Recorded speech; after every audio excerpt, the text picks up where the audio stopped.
ఉంది. నిన్న అంటాడు ముఖ్యమంత్రి, మీరు చూసిన అందరూ కొడంగల్లో యాడ్ను మాట్లాడి నిన్న ఏమంటాడు, కేసీఆర్ నువ్వు కాదు, నువ్వు నిలవాడు, సరిగ్గా నిలవాడు, కట్టలేకుండా నిలవాడు అంటుండు. ఒక 71 ఏళ్ల పెద్ద మనిషిని పట్టుకొని సంస్కారం లేని ముఖ్యమంత్రి గారు ఏమంటున్నాడు, కట్టబట్టుకొని నిలవాడు అంటుండు. నేను చెప్తున్నా ముఖ్యమంత్రికి, రేవంత్ రెడ్డి గారు నీకు సంస్కారం లేకపోవచ్చు, కానీ ఒక్కటి గుర్తుపెట్టుకో, కేసీఆర్ ఆయన నిలబడు కాదు, 4 కోట్ల తెలంగాణ ప్రజల ఆత్మగౌరవాన్ని నిలబెట్టిన వాడు కేసీఆర్. తెలంగాణ అనే రాష్ట్రాన్ని ఏర్పాటు చేసి దేశం ముందు సమున్నతంగా నిలబెట్టిన వాడు కేసీఆర్.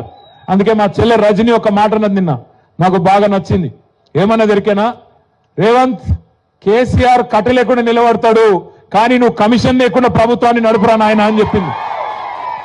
కమిషన్ తీసుకోకుండా ప్రభుత్వాన్ని నడుపు దమ్ముంటే ఆయన కట్ట లేకుండా కాదు మంచిగా నిలబడతాడు.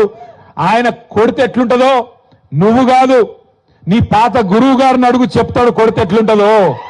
నీ ఇప్పుడు గురువుని అడుగు, నీ గురువుని అడుగు, రాహుల్ గాంధీ వాళ్ళ అమ్మని అడుగు, చెప్తుంది ఎట్లా ఢిల్లీ మెడలు వంచి తెలంగాణ తెచ్చిండో కేసీఆర్ కొడితే ఎట్లుంటుందో ఆ దెబ్బ తిన్నోళ్ళని అడుగు, తెలుస్తుంది.